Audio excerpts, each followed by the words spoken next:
உலகெங்கும் வாழ்ந்து கொண்டிருக்கின்ற சகோதர சகோதரிகளுக்கு அன்பார்ந்த வணக்கங்கள் மற்றும் வாழ்த்துக்கள். இன்றைக்கு நம்ம பார்க்கக்கூடிய ஒரு அற்புதமான காணொளி என்னவென்றால், இந்த ஏப்ரல் மாத ராசி பலன்களைத்தான் டீட்டெயிலாக பார்க்க போகிறோம்.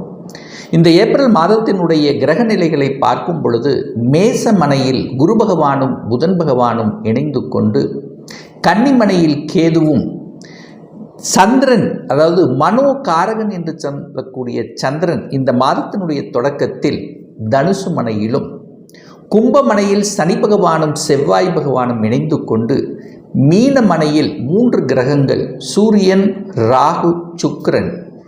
இந்த மாதத்தினுடைய பெயர்ச்சிகளை பார்க்கும்போது, கிரக பெயர்ச்சிகளை பார்க்கும் பொழுது, இந்த 10ஆம் தேதி ஏப்ரல் 10ஆம் தேதி புதன் பகவான் மீனமனைக்கு வக்ரமாக வருகிறார். ஏப்ரல் 13ஆம் தேதி சூரிய பகவானுடைய பெயர்ச்சியானது மேசமனைக்கும், ஏப்ரல் மாதம் 23ஆம் தேதி செவ்வாய் பகவான் கும்பமனையிலிருந்து மீனமனைக்கு பெயர்ச்சியாகிறார். அதே போல இந்த ஏப்ரல் மாதம் 24ஆம் தேதி என்று சுக்கிர பகவான் மீனத்திலிருந்து மேசமனைக்கு பெயர்ச்சி ஆகிறது.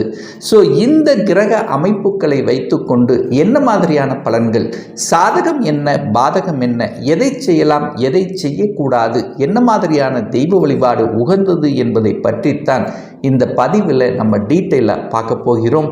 அதற்கு முன்னால் நம்முடைய சேனலை ஃபஸ்ட்டு டைம் நீங்கள் பார்ப்பவர்கள் என்றால் மறக்காமல் சப்ஸ்கிரைப் பண்ணிக்கிங்க.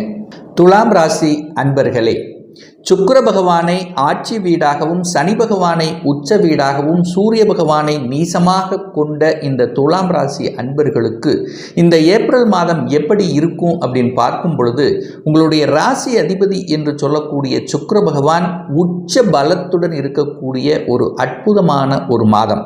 உங்கள் ராசியை அல்லது லக்னத்தை குரு பார்க்கின்ற ஒரு அற்புதமான ஒரு மாதம் அப்படின்னு எடுத்துக்கலாம். அதாவது உங்கள் ராசி அதிபதி உச்சபலம், குருவினுடைய பார்வை உங்கள் ராசியின் மீது பதிகின்ற காரணத்தால் நினைத்தது நிறைவேறக்கூடிய, எதெல்லாம் வழிகளை அனுபவித்து கொண்டிருந்தீர்களோ அந்த வழிகளில் இருந்து நிவர்த்தியாகக்கூடிய, விடுதலை பெறக்கூடிய எண்ணம், செயல், சிந்தனைகள் நேர்கோட்டில் செல்லக்கூடிய, தொட்டது துளங்கக்கூடிய தன்மையில தான் இந்த மாதம் உங்களுக்கு அமைகிறது.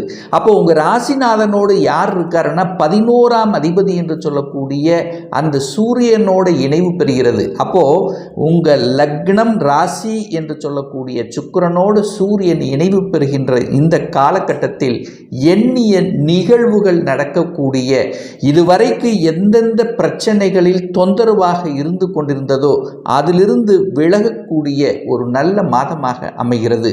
தனாதிபதி, குடும்பாதிபதி, வாக்குஸ்தானத்தின் அதிபதியாக இருக்கக்கூடிய செவ்வாய் பகவான் சனியோடு சேர்ந்திருக்கார். அப்போ இந்த துலாம் ராசி அன்பர்களுக்கு யோகத்தை தரக்கூடிய, அது ராஜ யோகத்தை தரக்கூடிய ஒரு கிரகம் அப்படின்னா அது சனி பகவானை சொல்லணும். அந்த சனி பகவானோடு செவ்வாய் இணைவு பெற்றிருக்கிறதுனால நிச்சயமா தனம் சார்ந்த விஷயத்தில் ஏற்றத்தை தரக்கூடிய ஒரு நல்ல நிகழ்வு தான் இந்த மாதம் உங்களுக்கு இருக்க போகிறது. குடும்பம் சார்ந்த விஷயத்தில் இருந்து வந்த பிரச்சனைகள் படிப்படியாக விலகக்கூடிய தன்மை, இதுவரைக்கு தன்னுடைய வாக்கு, சொல்வாக்கு, அதாவது என்னுடைய பேச்சை யாரும் கேட்கல, ஏன் நம்ம குடும்ப உறுப்பினர் கூட கேட்கலன்னு இருந்தவர்களுக்கெல்லாம் இப்போ உங்கள் பேச்சை கேட்கக்கூடிய தன்மை சிறப்பாக இருக்குது அப்படின்னு சொல்லணும். 3ஆம் அதிபதியாக இருக்கக்கூடிய குரு பகவான் 7ஆம் இடத்தில் அமர்ந்து கொண்டு தனது 9ஆம் பார்வையாக 3ஆம் இடத்தை பார்க்கிறார். அதாவது தன் வீட்டை தானே பார்க்கக்கூடிய இந்த நிகழ்வு இருக்கின்ற காரணத்தால் நிச்சயமாக நீங்கள் என்ன நினைக்கிறீர்களோ, ஏன்னா 3ஆம் இடம் என்பது மனதை குறிக்கும் அல்லவா, அப்போ மனம் தெம்பாக இருக்கக்கூடிய தன்மை. 3ஆம் இடம் என்பது தைரிய வீரியத்தை கொடுக்கக்கூடிய இடம் அல்லவா, தைரியமாக வீரியமாக எதையும் செய்யலாம், எதையும் சாதிக்கலாம் என்கின்ற உத்வேகத்துடன் செயல்படக்கூடிய ஒரு நல்ல மாதமாக அமையப் போகிறது. அப்போது அந்த 3ஆம் இடம் என்பது என்ன அப்படின்னா, இந்த இசை சம்பந்தப்பட்ட துறையில் இருக்கின்றவர்களுக்கு நிச்சயமாக இந்த மாதம் புதிய ஒப்பந்தங்கள் கிடைக்கக்கூடிய தன்மையை உருவாக்கும். அதே சமயத்தில் அரசு சார்ந்த ரீதியில் அரசு சம்பந்தப்பட்ட விஷயத்தில் அனுகூலத்தை தரக்கூடிய அமைப்பு. எந்தெந்த அரசு காரியங்களில் தடைபட்டு கொண்டிருந்ததோ அந்த காரியங்கள் எல்லாம் இந்த மாதம் முடிந்துவிடும், தடைகள் நிவர்த்தியாகக்கூடிய தன்மை, அரசு சார்ந்த விஷயத்தில் புதிய ஒப்பந்தம் கிடைக்கக்கூடிய தன்மை உருவாக்கும். ஏன்னா இந்த மாதம் 13ஆம் தேதிக்கு அப்புறம், இந்த ஏப்ரல் 13ஆம் தேதிக்கு அப்புறம் பார்த்தீங்கன்னா சூரிய பகவான் உச்ச பலம் அடைய போகிறார். அதாவது லாபஸ்தானத்தின் அதிபதியாக இருக்கக்கூடிய அந்த சூரியன் உச்ச பலம் அமர்ந்து கொண்டு குருவோடு சேர்ந்திருக்கின்றார். அதாவது 3ஆம் அதிபதியோடு சேர்ந்திருக்கிறதுனால அரசு ஒப்பந்தங்கள் கிடைக்கக்கூடிய தன்மை, அரசினால அனுகூல மேன்மைகள் இருக்கக்கூடிய ஒரு அற்புதமான ஒரு மாதம் அப்படின்னு எடுத்துக்கலாம். அதே சமயத்தில் ரியல் எஸ்டேட் சார்ந்த துறையில் இருக்கக்கூடிய இந்த துலாம் ராசி என்பவர்களுக்கு புதிய எழுச்சியுடன் புதிய புதிய ஒப்பந்தங்கள் கிடைக்கக்கூடிய தன்மை, அதிக தனலாபம் ஈட்டக்கூடிய தன்மை, புதிய ஸ்ட்ராட்டஜிக் யுக்திகளை கையாளக்கூடிய தன்மையும் இந்த காலகட்டம் சிறப்பாக இருக்கிறது. 4ஆம் அதிபதியாக இருக்கக்கூடிய சனி பகவான் தனக்கு 2ஆம் இடத்தில் இருக்கார். அப்போ சுகஸ்தானத்தை வலுப்பெருக்கக்கூடிய ஒரு நல்ல மாதமாக அமைகிறது.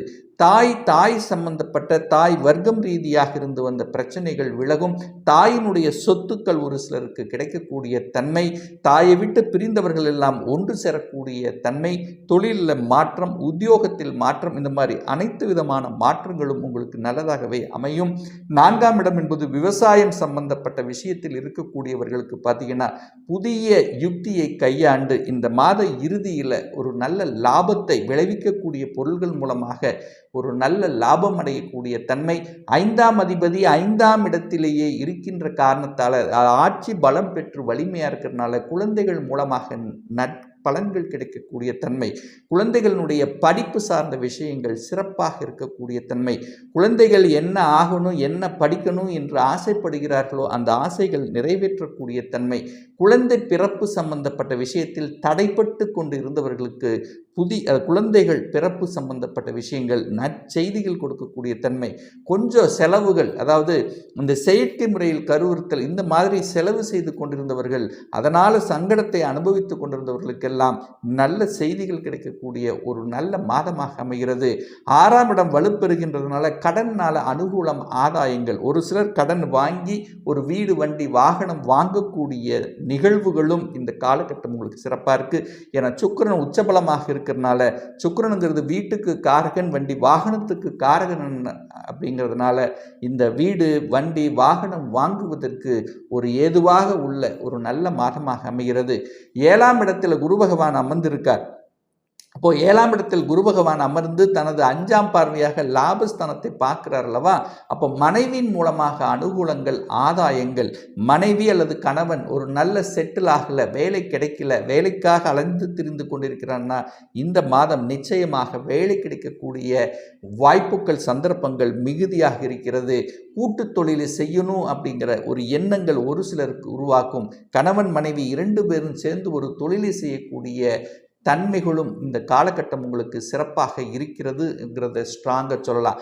8ஆம் அதிபதியாக இருக்கக்கூடிய சுக்கிரன் தனக்கு 11ஆம் இடத்துல உச்ச பலத்தோட வலிமையாக இருக்கிறதுனால எந்தெந்த வழிகளை அனுபவித்து கொண்டிருந்தீர்களோ, அசிங்கம், அவமானம் போன்ற நிலைகளில் இருந்தவர்களுக்கெல்லாம் அதிலிருந்து விடுதலை பெறக்கூடிய வாய்ப்புகள், ஒரு சிலர் வம்பு வழக்கு சம்பந்தப்பட்ட விஷயத்தில் நிலுவையில் இருந்து சிக்கி அதனால் வருத்தமடைத்து கொண்டிருந்தவர்கள் திடீரென்று அதிலிருந்து வெளிவிடக்கூடிய தன்மை, அல்லது நல்ல அதாவது அந்த வழக்கிலிருந்து விடுதலை பெறக்கூடிய வாய்ப்புகள், சந்தர்ப்பங்கள் சிறப்பாக இருக்குது. 9ஆம் அதிபதியாக இருக்கக்கூடிய அந்த புதன் பகவான் குருவோடு சேர்ந்து இருக்கார்.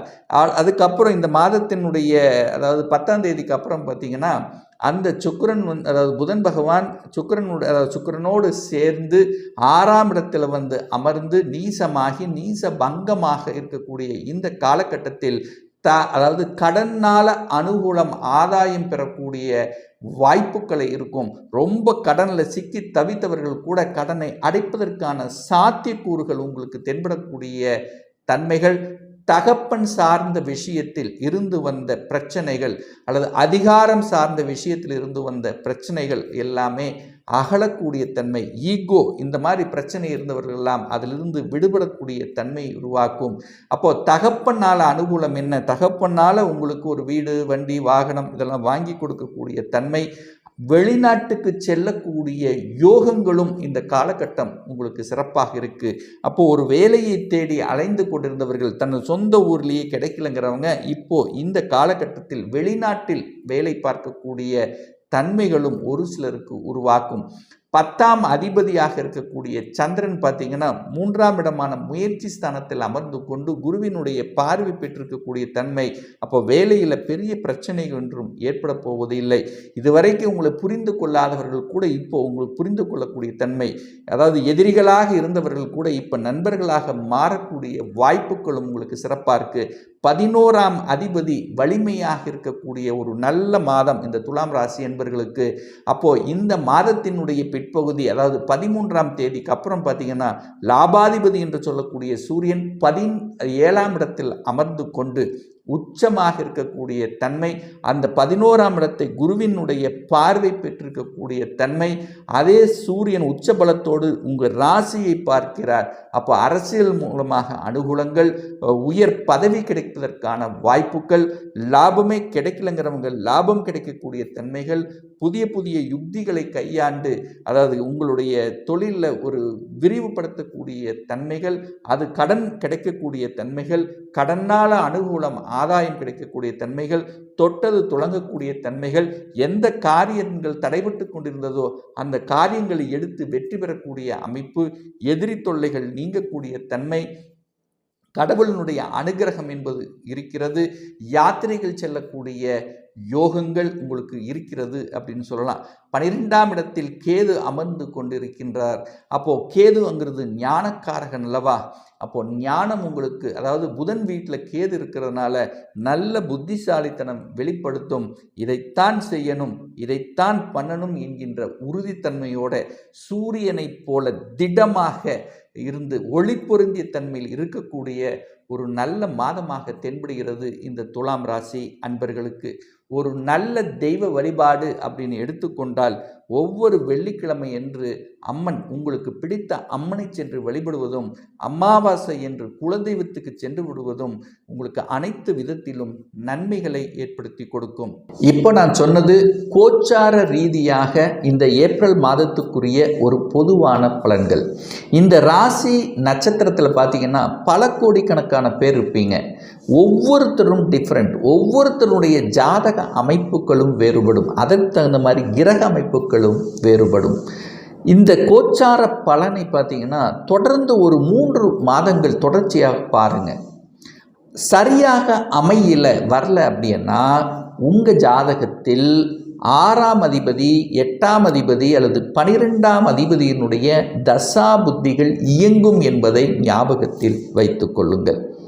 ஒரு துல்லிய பலன் வேணும் அப்படின்னா உங்கள் ஜாதகத்தில் கிரகங்கள் எப்படி இருக்கிறது, என்ன மாதிரியான ஆதிபத்தியம் பெற்றிருக்கு, எந்த டிகிரியில் இருக்கிறது, இப்போ நடப்பு தசா புத்தி அந்தரம் சூட்சமம் வாயிலாக நீங்கள் கேட்கக்கூடிய எந்த கேள்வியாக இருந்தாலும் சரி, இந்த வருடத்தில் சொந்த தொழிலை செய்வதற்கான விதி கொடுப்பினை நம்முடைய ஜாதகத்தில் இருக்கிறதா, அப்படி இருக்கும் பட்சத்தில் எப்போ நம்ம சொந்த தொழிலை ஆரம்பிக்கலாம், இப்போ படித்தவுடன் எந்த கோர்ஸ் எடுத்து படிக்கலாம், எந்த கோர்ஸ் படித்தால் நமக்கு சிறப்பு என்பது நம்ம ஜாதகத்தில் இருக்கிறது, எப்போ நமக்கு திருமணம் நடைபெறும், எப்போ நமக்கு குழந்தை பாக்கியம் கிடைக்கும், எப்போ நமக்கு வீடு கட்டக்கூடிய யோகம் இருக்கிறது, இது போன்ற கேள்விகளுக்கு துல்லிய பலனை நம்மால் கூற முடியும்.